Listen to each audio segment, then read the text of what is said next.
In a surprising turn of events, Zimbabwe's President Emmerson Mnangagwa has reinstated Deputy Minister of Higher and Tertiary Education Simelisizwe Sibanda just a month after his dismissal.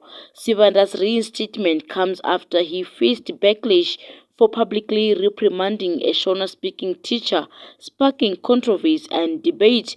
Today, Sibanda spoke to the media after being sworn back in at State House, saying his reinstatement is a testament to the president's forgiving nature. It shows, first of all, it shows the confidence that His Excellency has in me, and also it shows that we have a forgiving father.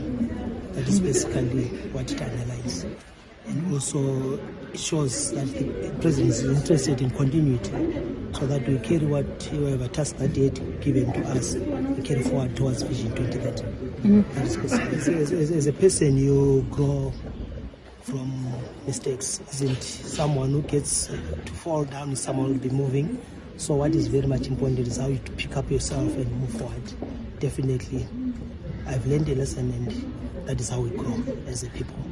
What are the key issues that need to be tackled in the education sector? We are looking at the higher and tertiary education sector. Yeah, the issue of the challenges that are there within the higher and tertiary education sector.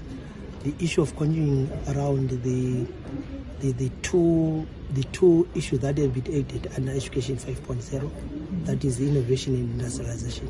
That is where we need to take and improve, so that our institutions do not necessarily rely on the traditional financial issues like fees and government grants.